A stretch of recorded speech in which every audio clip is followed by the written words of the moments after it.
जय हिंद दोस्तों, रक्षित खन्ना के चैनल में आपका स्वागत है। दोस्तों कैसे हैं आप? उम्मीद करता हूं कि आप अच्छे होंगे। दोस्तों आज के इस वीडियो में मैं आपको 3 महत्वपूर्ण जानकारियां दूंगा। जैसे कि दोस्तों आप पीछे बोर्ड पे देख रहे हैं, कौन सी 3 जानकारियां मैं आपको देने वाला हूं। सबसे पहले मैं आपको इसकी जानकारी दे देता हूं।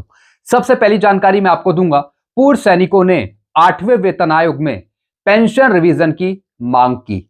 जैसा आपको पता है, पूर्व सैनिकों की पेंशन में बहुत सारी विसंगतियां हैं 7 सीपीसी में। तो दोस्तों विसंगतियों को दूर करने की मांग करी है पूर्व सैनिकों ने, और वो भी वेतन आयोग से। तो दोस्तों इसी पर एक ताजा जानकारी मैं आपको आगे दूंगा कि पूर्व सैनिकों ने क्या मांग करी है वेतन आयोग के समक्ष 8 सीपीसी से संबंधित। इसकी पूरी जानकारी आगे दूंगा। फिर एक और मैं आपको जानकारी दूंगा बजट 2026-27 के बारे में। 1 फरवरी को ही पेश होगा इस साल का बजट, तारीख बदलने के आसार नहीं। जी हां दोस्तों, इस बार का जो बजट पेश होगा वो 1 फरवरी को होगा, लेकिन 1 फरवरी को संडे है तो इसलिए तारीख चेंज नहीं होगी। तो दोस्तों इस बजट में क्या क्या घोषणाएं हो सकती है? क्या 8 सीपीसी का बजट मिलेगा इस बजट में, या फिर 18 महीने का जो एरियर का पैसा है क्या वो दिया जाएगा? तो इसी पर कुछ जानकारी मैं आपको दूंगा आगे। कुछ लेटेस्ट जानकारियां हैं आपके लिए, इस पर आगे बात करेंगे। फिर दोस्तों लास्ट इंफॉर्मेशन मैं आपको दूंगा, 8 सीपीसी का फायदा सरकारी कर्मचारियों और पेंशनर्स के लिए है, ना कि प्राइवेट कंपनी के कर्मचारियों के लिए या फिर बैंक के कर्मचारियों के लिए। जी दोस्तों, वेतन आयोग 8 सीपीसी की रिपोर्ट सरकार को सौंपेगा। 8 सीपीसी पर काम करेगा वेतन आयोग, लेकिन किसके संबंध में? सरकारी कर्मचारियों के संबंध में और पेंशनर के संबंध में, यानी जो केंद्र सरकार के कर्मचारी और पेंशनर्स है उनको फायदा मिलेगा। तो इसी पर एक लेटेस्ट रिपोर्ट है जो मैं आपको समझाना चाहूंगा आगे। तो दोस्तों बस यही 3 जानकारी है जिसकी जानकारी मैं आपको देने वाला हूं, इसलिए इस वीडियो में आप शुरू से लेकर आखिरी तक बने रहेगा। जानकारियों में आगे बढ़ने से पहले एक छोटी सी अपील मैं आपसे करूंगा, और अपील है चैनल सब्सक्राइब की। देखने में आया है पेंशनर्स वीडियो तो देख रहे हैं लेकिन अभी तक चैनल को सब्सक्राइब नहीं किया। ऐसे कितने पेंशनर्स हैं? सिर्फ 34%। तो दोस्तों मैं आपसे अपील करता हूं, जितने पेंशनर्स ने अभी तक चैनल को सब्सक्राइब नहीं किया वो पेंशनर्स फटाफट सबसे पहले चैनल को सब्सक्राइब कर लीजिए, ताकि आपको बेहतरीन जानकारियां, सटीक जानकारियां, नई जानकारियां और एडवांस जानकारियां और आगे आने वाले वीडियो के नोटिफिकेशन आपको तुरंत मिल पाए। चैनल सब्सक्राइब करने के आपको एक भी पैसे नहीं देने, सब कुछ आपके लिए फ्री में है। तो फटाफट सबसे पहले आप क्या करेंगे? चैनल को सब्सक्राइब। चैनल का नाम है रक्षित खन्ना। चलते हैं दोस्तों पहली जानकारी की तरफ। पहली जानकारी मैं आपको देने वाला हूं, पूर्व सैनिकों ने 8वें वेतन आयोग में पेंशन रिवीजन की मांग की है। 8 सीपीसी में सभी रैंक के जवानों को समान पेंशन देने की मांग उठाई है। गृह कर और टोल टैक्स माफ करने की भी मांग की है। जी हां दोस्तों, एक लेटेस्ट खबर आई है। पूर्व सैनिक डिमांड कर रहे हैं कि हमारी पेंशन एक समान हो, सभी रैंकों की, वो भी 8 सीपीसी में। पूर्व सैनिकों ने 8वें वेतन आयोग में पेंशन रिवीजन की मांग की, और दोस्तों ये खबर है सीधा प्रयागराज से। पूर्व सैनिकों ने 8वें वेतन आयोग में पेंशन रिवीजन की मांग की है। वीर सेनानी पूर्व सैनिक कल्याण समिति की बैठक में पेंशनरों में आक्रोश व्यक्त किया गया। जी हां दोस्तों, पेंशनर्स में, पूर्व सैनिकों में पहले से ही आक्रोश है। पूर्व सैनिक गुस्से में है क्योंकि सरकार ने उनकी पेंशन में विसंगतियों को ठीक नहीं करा बहुत पहले से।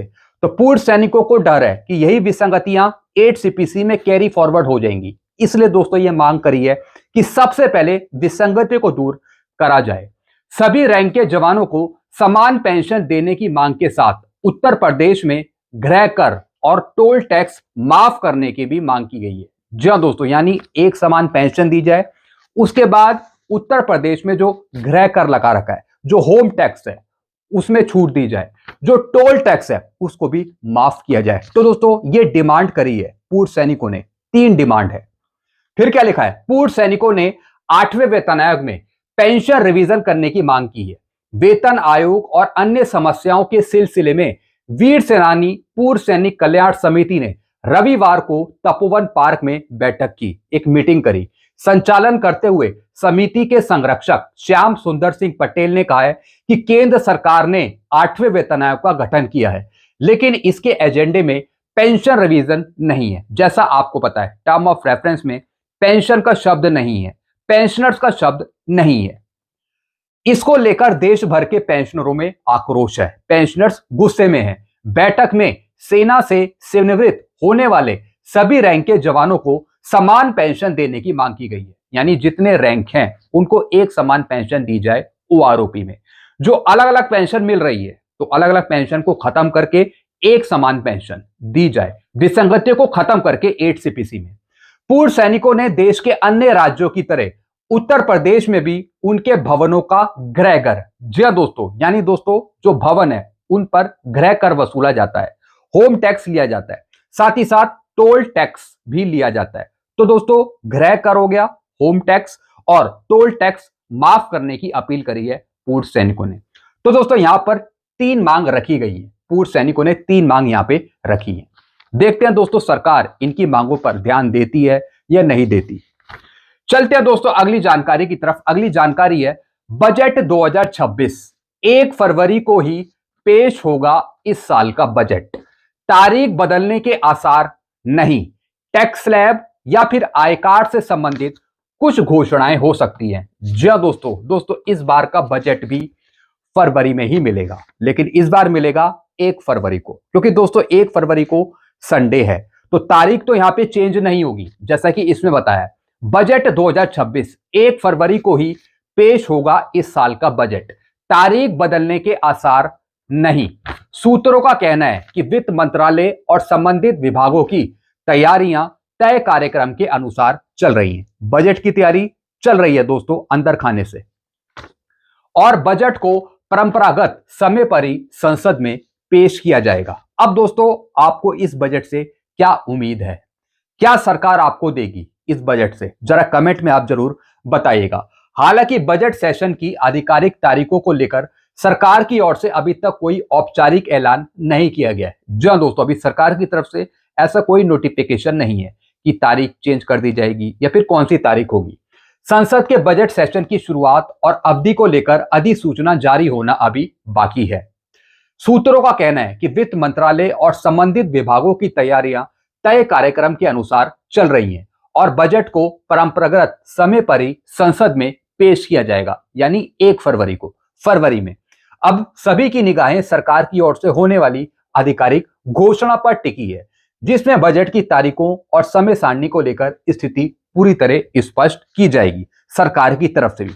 अब दोस्तों आपके मन में सवाल होगा कि इस बजट से आपको मिलेगा क्या? क्या वित्त मंत्री जी कुछ घोषणाएं करेंगी आपसे संबंधित, कर्मचारियों से संबंधित या फिर पेंशनर से संबंधित? 8 सीपीसी का बजट आवंटित नहीं इस साल के बजट में। जी हां दोस्तों, सरकार के पास 8 सीपीसी का बजट नहीं है। जी हां दोस्तों, इस बार इस बजट में 8 सीपीसी का बजट निर्धारित नहीं किया जाएगा। जो 8 सीपीसी का बजट निर्धारित होगा वो होगा दोस्तों 27-28 के लिए या फिर 28-29 फाइनेंशियल ईयर के लिए।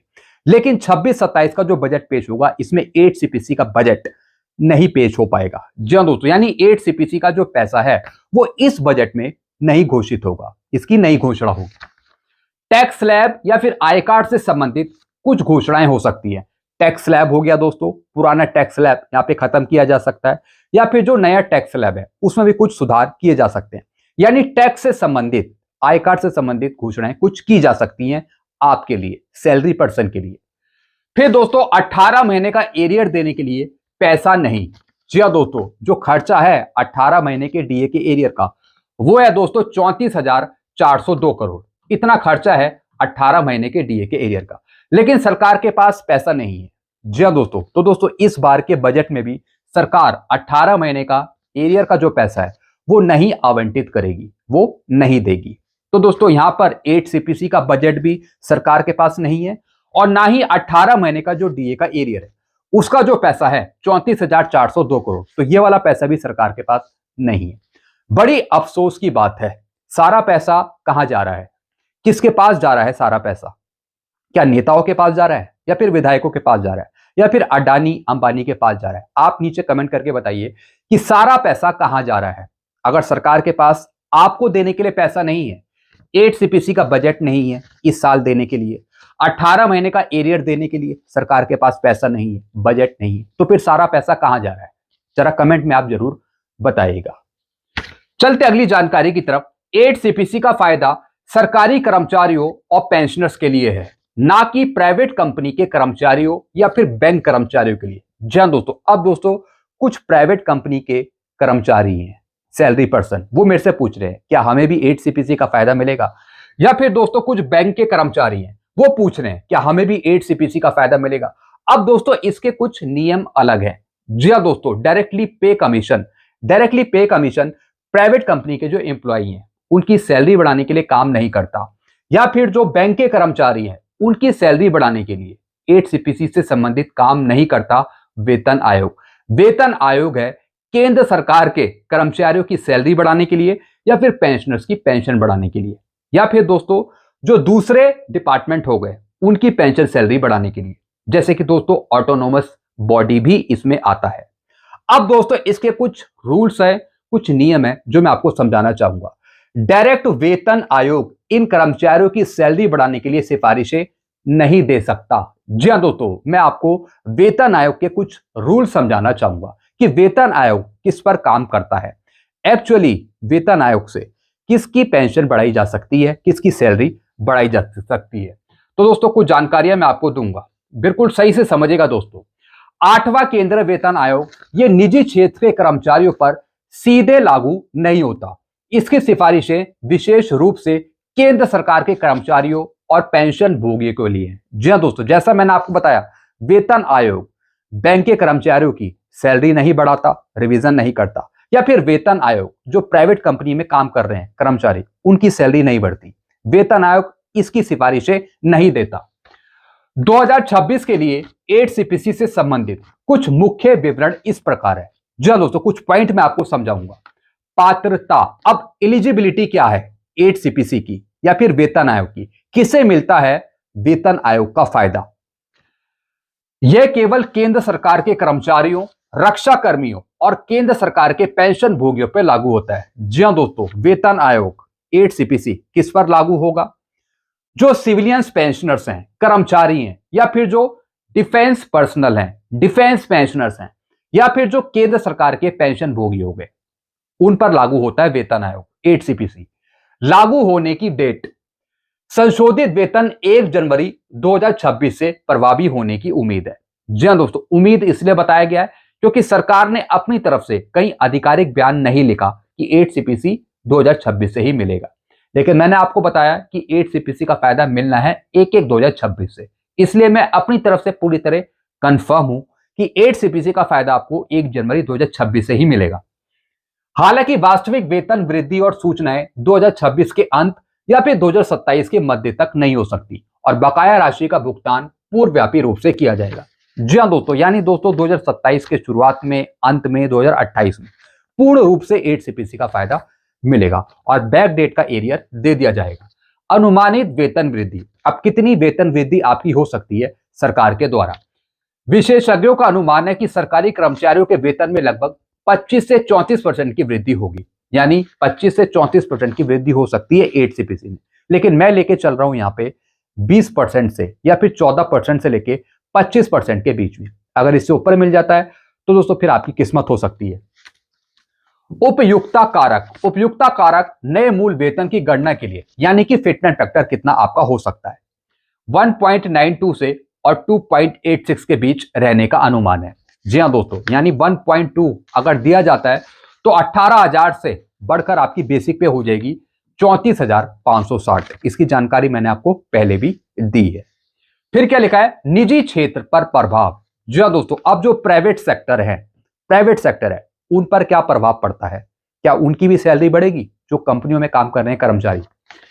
निजी कंपनियां बाजार की स्थितियों, कंपनी के प्रदर्शन और व्यक्तिगत मूल्यांकन के आधार पर अपनी वेतन संरचना निर्धारित करती है। जी हाँ दोस्तों, वेतन आयोग कर्मचारियों की, कंपनी के कर्मचारियों की सैलरी नहीं बढ़ाता।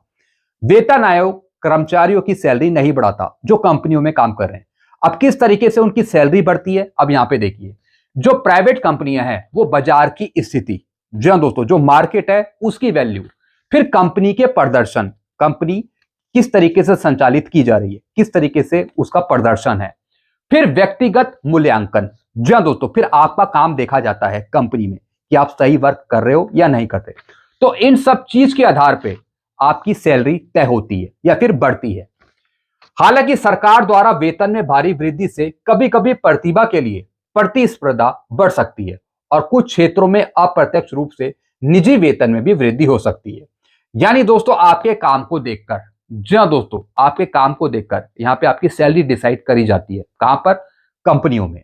लेकिन निजी कंपनियों के लिए सीपीसी की सिफारिशों का पालन करना कानूनी रूप से अनिवार्य नहीं है। जी हाँ दोस्तों, जो कानून है, जो रूल्स हैं, रेगुलेशन है, वो दोस्तों वेतन आयोग आपकी डायरेक्ट सैलरी नहीं बढ़ा सकता। अगर आप कंपनियों में काम कर रहे हैं, वेतन आयोग इस चीज की कभी सिफारिश नहीं देता। बैंक के कर्मचारियों के लिए क्या रूल है? बैंक कर्मचारियों के वेतन में संशोधन भारतीय बैंक संघ आईबीए के द्विपक्षीय समझौतों के तहत अलग से किया जाता है। जैसा आपको पता है, बैंक की भी एक एसोसिएशन है जिसका नाम है आईबीए। इनके द्वारा निर्णय लिए जाते हैं कि कब बैंक के कर्मचारियों की सैलरी बढ़ानी है या फिर क्या करना है। तो दोस्तों वेतन आयोग का इससे कोई मतलब नहीं है बैंक के कर्मचारियों से, या फिर दोस्तों जो प्राइवेट कंपनी में काम कर रहे कर्मचारी। वेतन आयोग इनकी सिफारिश नहीं देता इनकी सैलरी बढ़ाने के लिए। वेतन आयोग सिर्फ सरकारी कर्मचारियों की सैलरी बढ़ाता है, पेंशनर्स की पेंशन बढ़ाता है। तो दोस्तों ये कुछ मैंने आपको जानकारी दी है। आई होप सारी जानकारी आप अच्छे से समझ गए होंगे। फिर भी कोई कंफ्यूजन है, कुछ डाउट है, तो आप नीचे कमेंट कर सकते हैं। ऐसी जानकारियां, नई जानकारियां आपको मिलती रहेंगी। तो सारी जानकारियां पाने के लिए आप चैनल से जुड़ सकते हैं, चैनल को सब्सक्राइब कर सकते हैं। चैनल का नाम है Rakshit Khanna. Thank you so much.